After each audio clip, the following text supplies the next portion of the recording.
तो चलिए अब आगे बढ़ते हैं, ठीक है।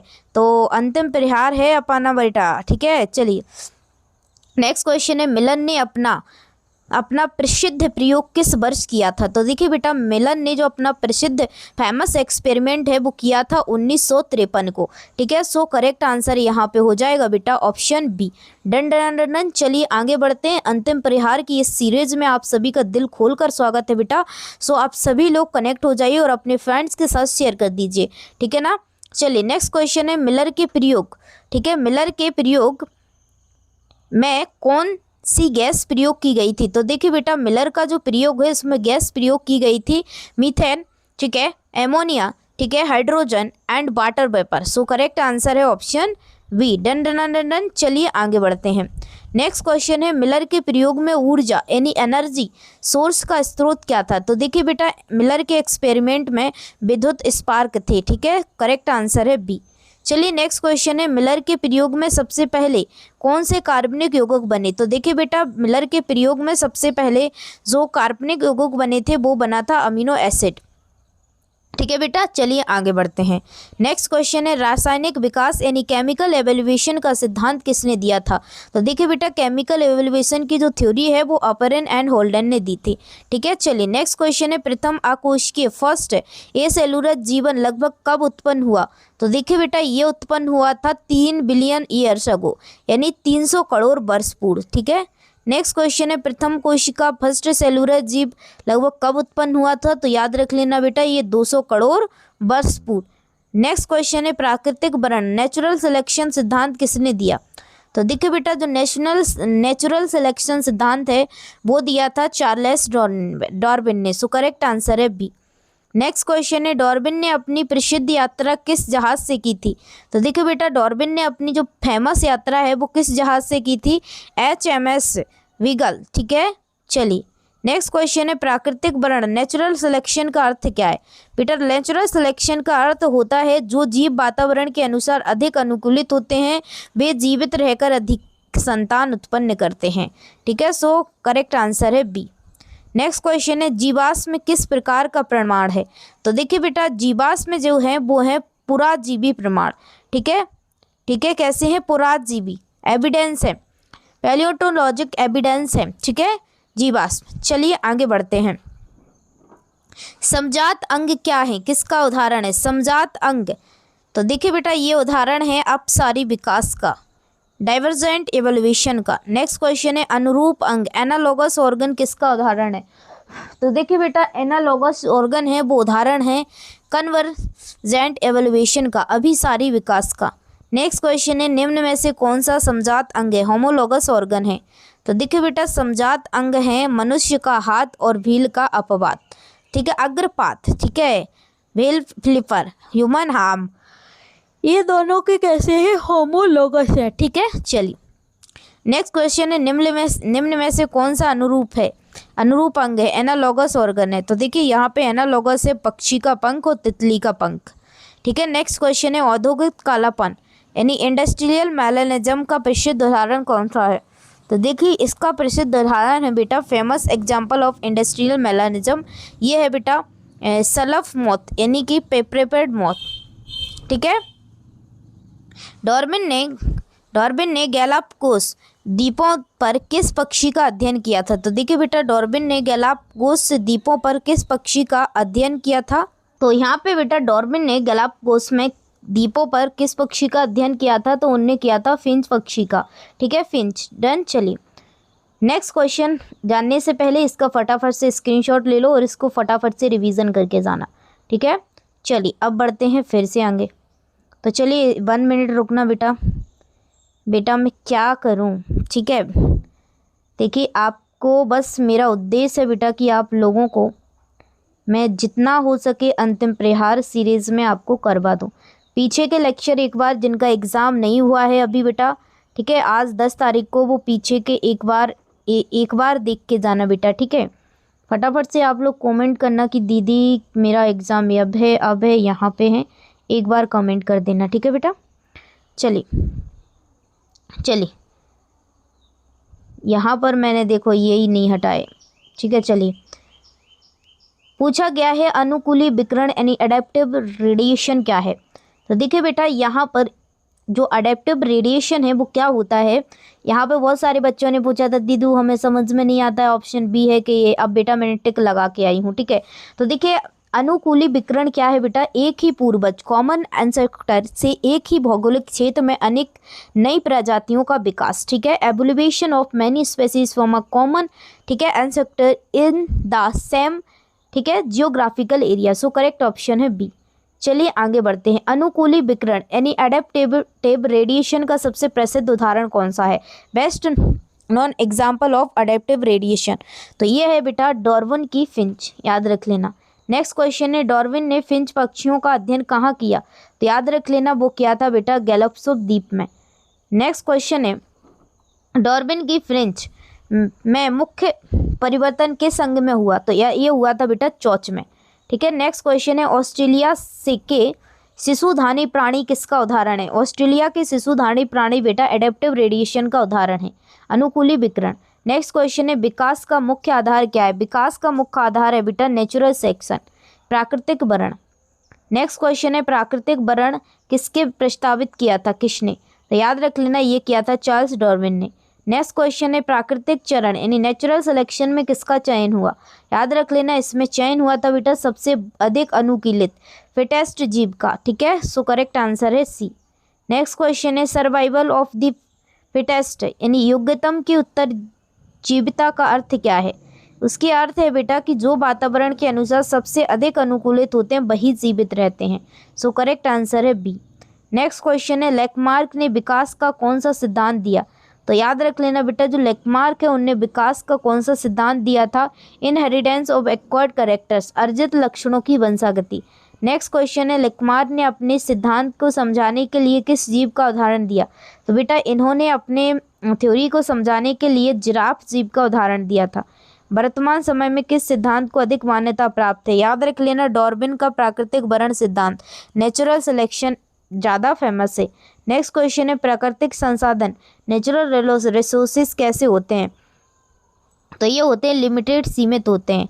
विकास के लिए सबसे आवश्यक कारक कौन सा है, बेटा विकास के लिए सबसे आवश्यक कारक है वेरिएशन।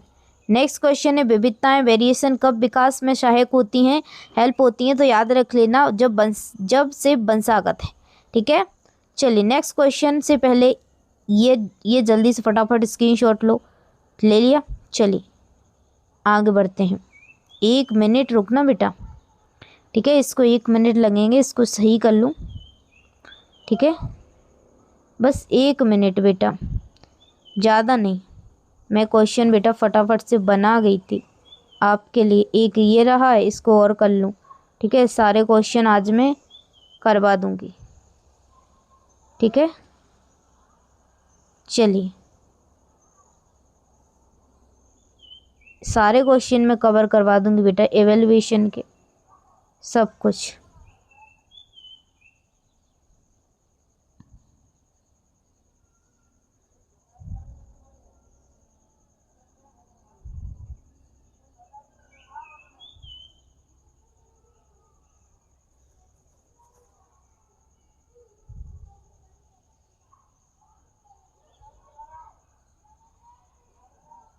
बस बेटा इतने से और रहे हैं, ठीक है बेटा।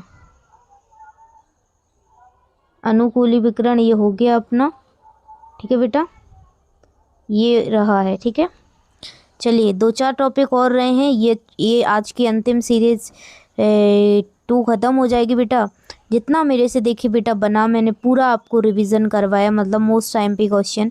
अब मैं क्या करूँ, आप सभी लोगों को मेरी पता है कि पापा मम्मी दोनों बीमार है बेटा, तो काम की वजह से, ठीक है। लेकिन मैं सभी के लिए बेस्ट ऑफ लक बेटा, आपका एग्ज़ाम अच्छा जाएगा। 10 तारीख को किस किस का एग्ज़ाम हुआ प्लीज़ बेटा कमेंट में बताना।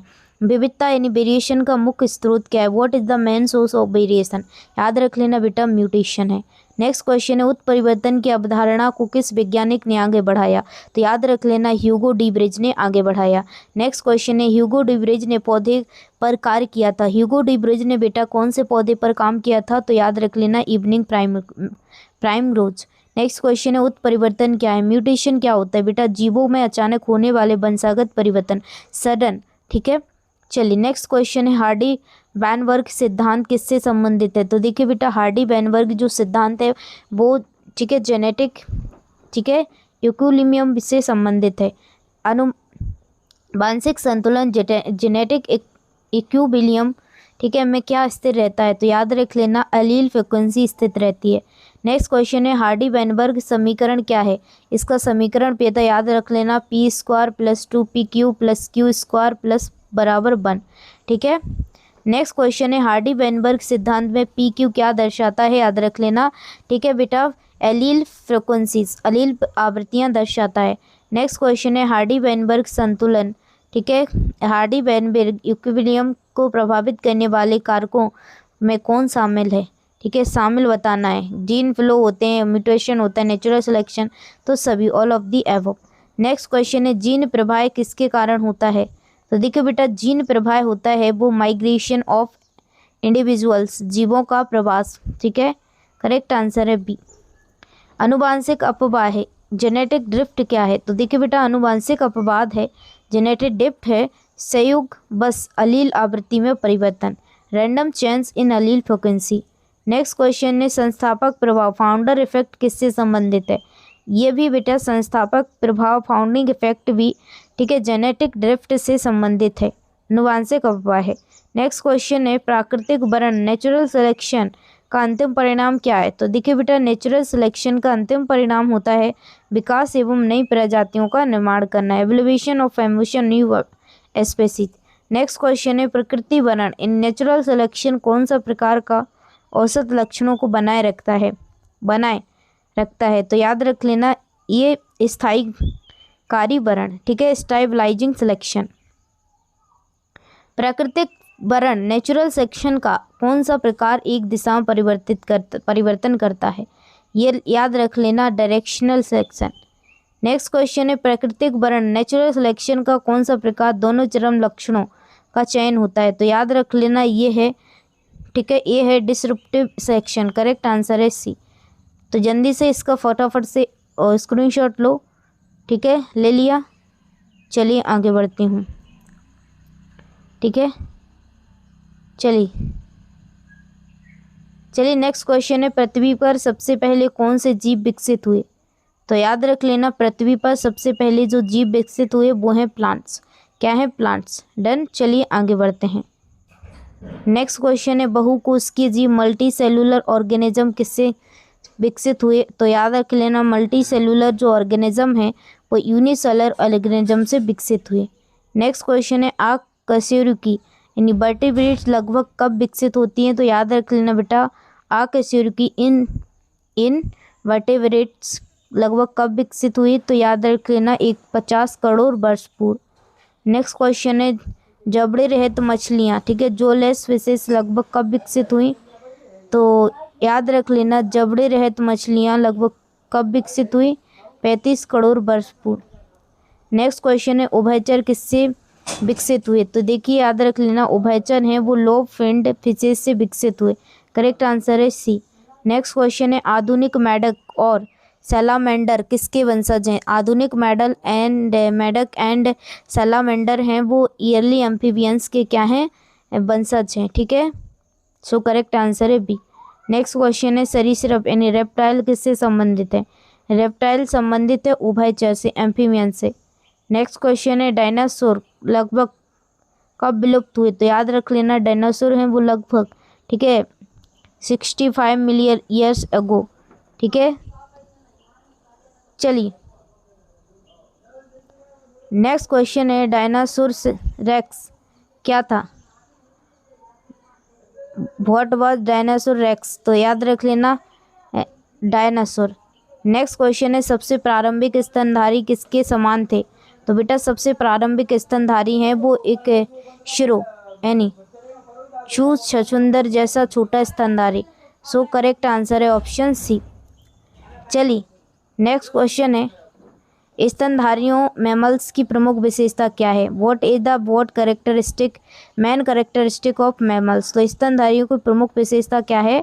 दे are viviparous and nourish the young in the womb यानी जरायुज होते हैं और भ्रूण गर्भ में विकसित होता है। सो करेक्ट आंसर है बी।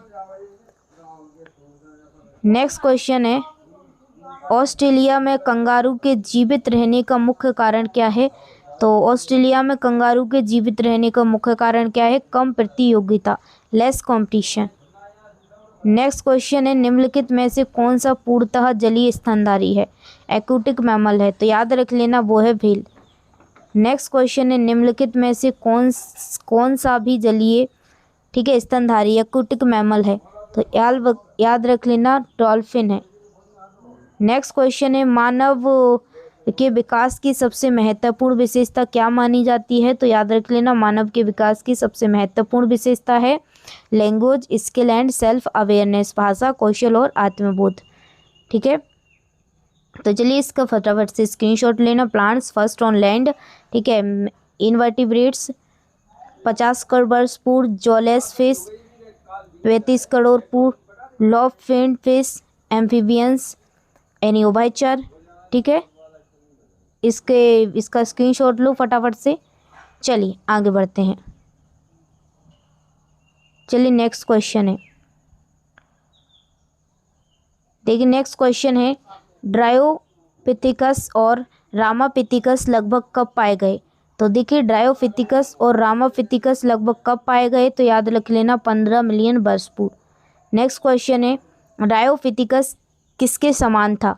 तो याद रख लेना जो ड्रायोपिथिकस है वो बेटा समान था किसके? एपस लाइक गोरिल्ला एंड, ठीक है, चिंपैंजी जैसे बानर के समान। सो करेक्ट आंसर है बी। नेक्स्ट क्वेश्चन है, रामापिथिकस किस प्रकार का था? तो देखिए जो रामापिथिकस है वो प्रकार का था मोर ह्यूमन लाइक प्रीमेट, ठीक है, मानव जैसे नर बानर के समान।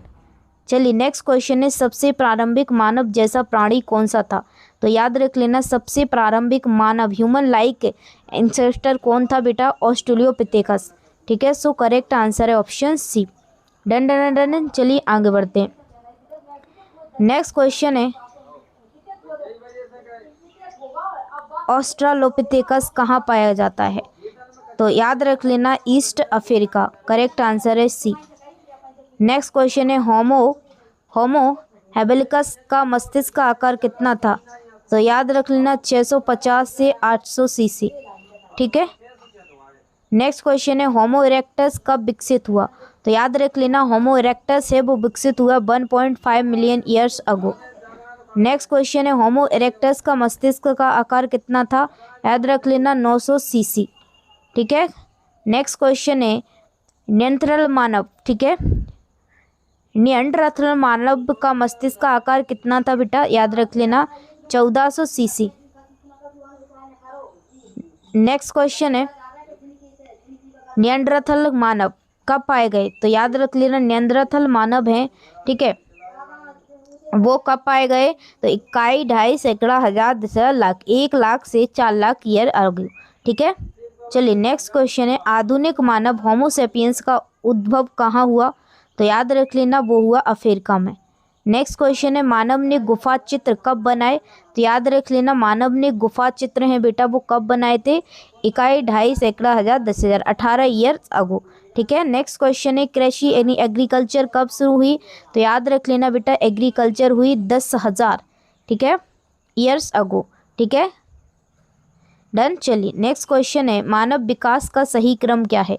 मानव विकास का सही क्रम आपको बताना है। तो देखिए बेटा मानव विकास का सही क्रम था, ठीक है, ऑस्ट्रालोपिथेकस, होमो हैबिलिस, होमो इरेक्टस, ठीक है, नियंडरथल एंड होमो सेपियंस। सो ये सही क्रम है, तो करेक्ट आंसर है बी।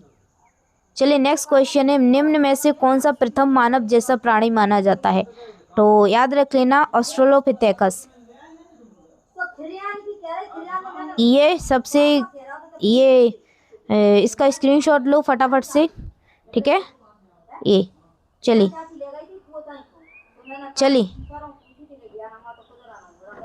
ये चीज़ें थी। ठीक है, तो आज हमारा जो अंतिम प्रहार की बेटा पार्ट कितना 3 था वो ख़त्म होता है बेटा। और किसका एग्ज़ाम आज 10 जुलाई को था, एक बार कमेंट सेक्शन में बताना। तो लगभग सारे चैप्टर में के मैंने मोस्ट इम्पोर्टेंट MCQ बेटा कवर करवा दिए हैं जितने भी थे। ठीक है, और भी मोस्ट इम्पॉर्टेंट एमसीक्यू करवाऊंगी जब तक आपके एग्ज़ाम हो रहे हैं, जिन बच्चों की शिफ्ट नहीं हुई। ठीक है बेटा, तो चलिए एक प्यारा सा कमेंट कर देना और बताओ किसका एग्ज़ाम कब है। लव यू बच्चों, मुस्कुराते रहो, पढ़ते रहो। चलिए, आनुवांशिक पदार्थ यानी जेनेटिक मटेरियल किसे सिद्ध किया गया? Which are proved as genetic material? Protein, lipid, DNA, carbohydrate. तो किसे किया गया था बेटा? डीएनए को। ठीक है, चलिए। ग्रिफिथ, ठीक है, ग्रिफिथ ने किस जीव पर प्रयोग किया था? तो देखिए बेटा, जो ग्रिफिथ थे उन्होंने न्यूमोकोकस जो जीवाणु होता है, ठीक है, उस पर क्या था? प्रयोग किया था अपना, स्टेप्टोकोकस निमोनी। ठीक है, चलिए नेक्स्ट क्वेश्चन है, ग्रिफिथ के प्रयोग का मुख्य सिद्धांत क्या था?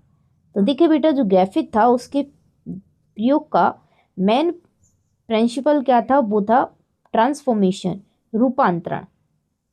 चलिए नेक्स्ट क्वेश्चन है, एस टाइप बैक्टीरिया क्या होते हैं?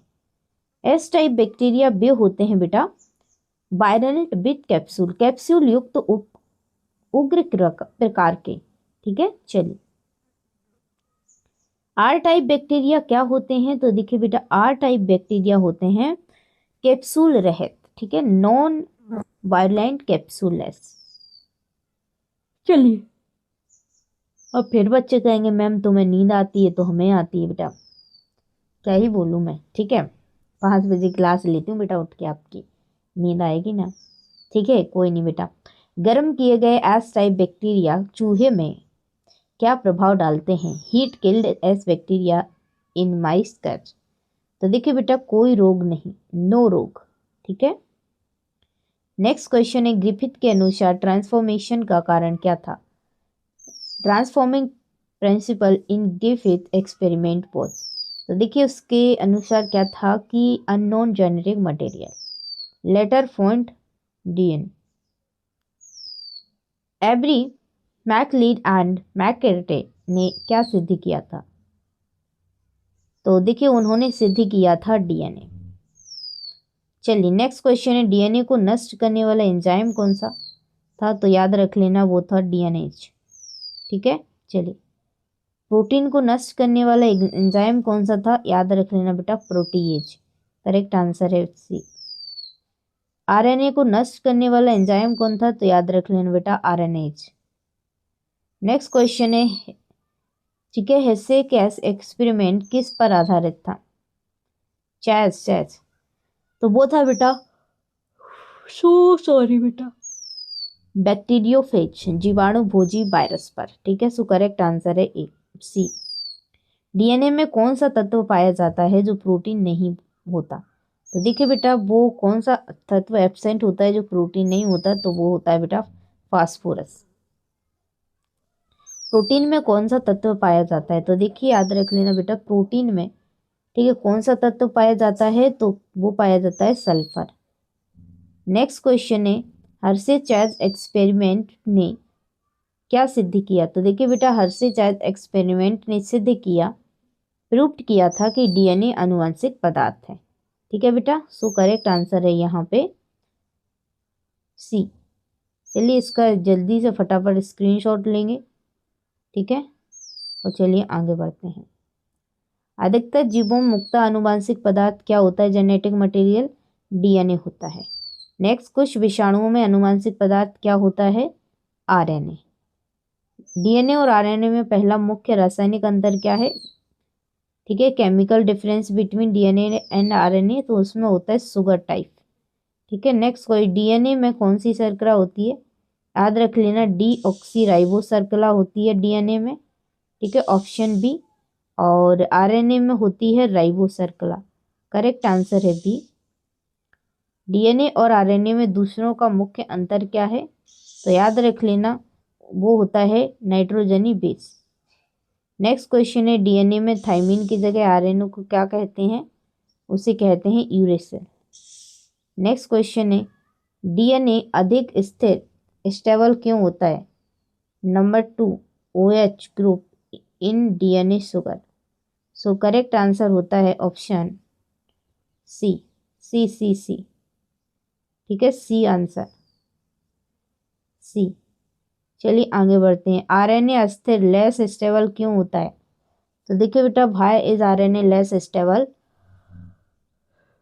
Sorry, presence of 2OH group makes it reactive.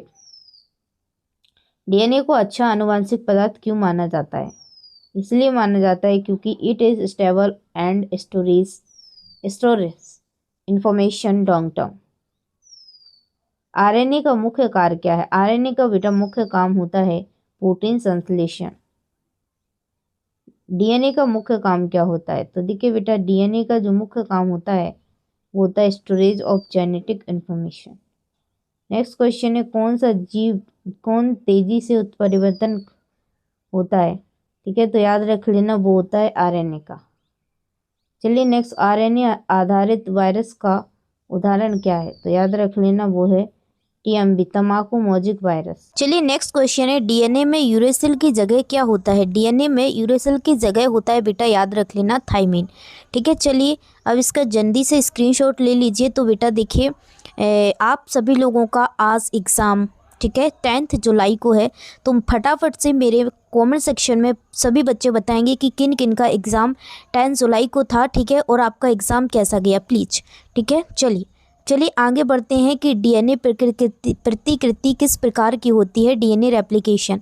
तो देखिए बेटा, जो डीएनए रेप्लिकेशन होता है वो सेमी कंजर्वेटिव होता है, ठीक है, अर्ध संरक्षी। चलिए आगे बढ़ते हैं, मिशेल्सन और स्टॉल ने प्रयोग किस जीव पर किया था? तो याद रख लेना बेटा, जो मिशेल्सन और स्टॉल हैं उनने प्रयोग किया था इकोलाई पर। सो करेक्ट आंसर है बी। नेक्स्ट क्वेश्चन है, डीएनए प्रतिकृति में मुख्य एंजाइम कौन से हैं? तो याद रख लेना बेटा, डीएनए रेप्लिकेशन में जो मुख्य एंजाइम थे वो थे डीएनए पॉलीमरेज। ठीक है, चलिए नेक्स्ट क्वेश्चन है, डीएनए पॉलीमरेज किस दिशा में काम करता है? तो याद रख लेना बेटा, 5 से 3 दिशा में काम करता है। सो करेक्ट आंसर है बी। नेक्स्ट क्वेश्चन है, लैगिंग स्टैंड पर डीएनए संश्लेषण कैसा होता है? तो याद रख लेना बेटा, लैगिंग स्टैंड पर डीएनए, ठीक है, का जो सिंथेसिस है वो कैसे होता है? असतत यानी डिसकंटिन्यूअस होता है।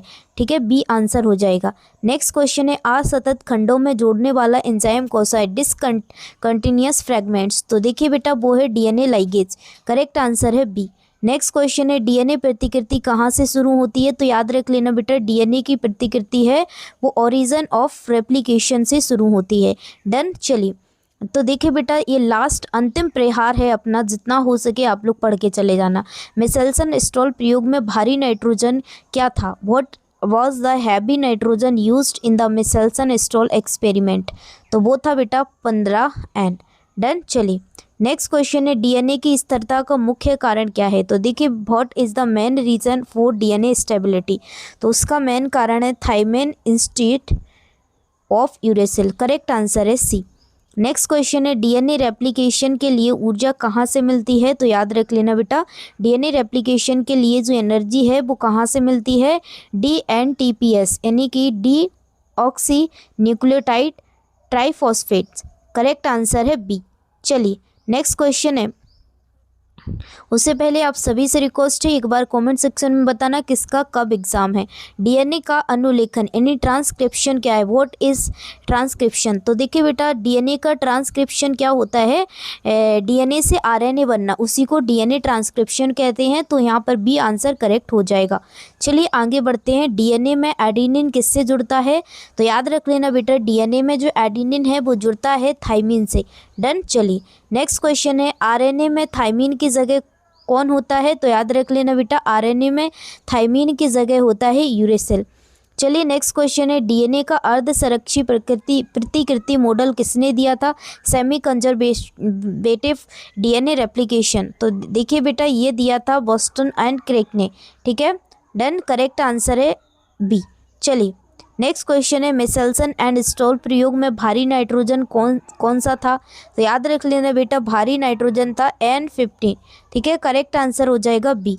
नेक्स्ट क्वेश्चन है, डीएनए पॉलीमरेज किस दिशा में काम करता है? तो याद रख लेना बेटा, डीएनए पॉलीमरेज है कौन सी डायरेक्शन में काम करता है? 5 to 3। ठीक है, करेक्ट आंसर है बी। चलिए नेक्स्ट क्वेश्चन है, ऑपेरोन का उदाहरण क्या है? तो देखिए बेटा, लैक ऑपेरोन, ठीक है, ऑपेरोन का उदाहरण है लैक ऑपेरोन। नेक्स्ट क्वेश्चन है, अनुलेखन इकाई में कितने भाग होते हैं?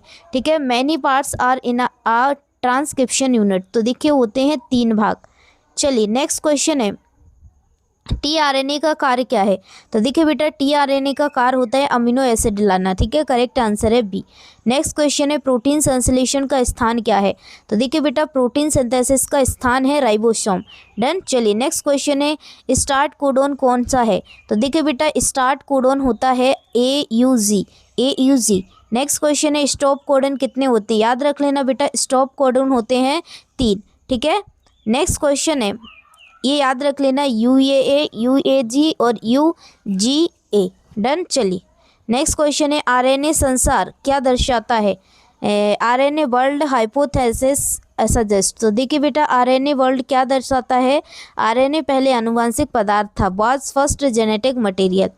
नेक्स्ट क्वेश्चन है ग्रिफिथ एक्सपेरिमेंट किस पर आधारित था? तो याद रख लेना बेटा, Griffith experiment was based on, तो ये था स्ट्रेप्टोकोकस निमोनी पर। नेक्स्ट क्वेश्चन है डीएनए में कौन सा बेस नहीं होता? तो याद रख लेना, डीएनए में यूरेसिल नहीं होता। चलिए नेक्स्ट क्वेश्चन है आरएनए पॉलीमरेज क्या बनाता है? तो याद रख लेना, आरएनए पॉलीमरेज क्या सिंथेसिस करता है? तो याद रख लेना बेटा, आरएनए। ठीक है। नेक्स्ट क्वेश्चन है ट्रांसलेशन में क्या बनता है? तो देखिए बेटा, ट्रांसलेशन में बनता है प्रोटीन। चलिए नेक्स्ट क्वेश्चन है जेनेटिक कोड की विशेषता नहीं है। कौन सी जेनेटिक कोड की विशेषता नहीं है? तो यहाँ पे जो विशेषता नहीं है बेटा, वो है ओवरलैपिंग। ठीक है, सो करेक्ट आंसर है सी। नेक्स्ट क्वेश्चन है, ठीक है, फ्रेम शिफ्ट म्यूटेशन किससे होता है? तो देखिए बेटा, फ्रेम शिफ्ट म्यूटेशन होता है one base deletion insertion. Correct answer है ऑप्शन ए। डन। चलिए आगे बढ़ते हैं। नेक्स्ट क्वेश्चन है इंट्रॉन्स क्या होते हैं? इंट्रॉन्स बेटा वे होते हैं non coding sequence remove in mRNA। ठीक है, सो करेक्ट आंसर है बी, नॉन कोडिंग सीक्वेंस में रिमूव इन mRNA। चलिए अब चलिए इस चैप्टर के मैंने आपके जितने क्वेश्चन कवर करवाए हैं, मोस्ट इम्पॉर्टेंट कवर करवा दिए हैं। अब चलिए आगे बढ़ती हूँ। ठीक है, चलिए अब करवाती हूँ और बचे खुचे क्वेश्चन। ठीक है, जो रहने वाले होंगे आपके बेटा एवेल्युएशन से। ठीक है, किससे होंगे? एवेल्युएशन से। तो चलिए एवेल्युएशन से MCQ कवर करवाती हूँ बेटा आपको। 1 मिनट रुकना, आप मुझे 1 मिनट देना बेटा। इसको मैं कर लेती हूँ थोड़ा बड़ा बेटा। ठीक है, 1 मिनट रुकना आप लोग, जब तक आप लोग कमेंट करना कि आपका जो एग्ज़ाम है वो कितनी तारीख को है। ठीक है बेटा, देखिए मैंने क्वेश्चन बना दिए थे बेटा, पर मेरे को इनका कलर करने में ही टाइम नहीं मिला। ठीक है, तो चलिए कोई नहीं। नेक्स्ट क्वेश्चन है विकासीय जीव यानी एवोल्यूशनरी बायोलॉजी किसका अध्ययन करता है? तो देखिए बेटा, जो एवोल्यूशनरी बायोलॉजी है वो किसका अध्ययन करता है? तो यहाँ पे बेटा किसका अध्ययन होता है एवोल्यूशन के अंदर? यहाँ पे history of life forms one earth, यानी कि बेटा पृथ्वी पर जीव रूपों के इतिहास को देखते हैं हम, क्या किसमें? एवोल्यूशन में। सो करेक्ट आंसर है बी। चलिए नेक्स्ट क्वेश्चन है ब्रह्मांड यानी यूनिवर्स की अनुमानित आयु कितनी है? What is the estimated age of the universe? तो याद रख लेना, उसकी आयु है बेटा, ठीक है, 13.8 बिलियन ईयर्स। ठीक है, यानी कि 1380 करोड़ वर्ष। डन। चल नेक्स्ट क्वेश्चन है पृथ्वी की उत्पत्ति लगभग कब हुई? तो देखिए बेटा, पृथ्वी की उत्पत्ति लगभग हुई है 450 करोड़ वर्ष पूर्व। ठीक है, सो सी करेक्ट आंसर हो जाएगा। नेक्स्ट क्वेश्चन है ब्रह्मांड की उत्पत्ति किस सिद्धांत द्वारा समझाई जाती है?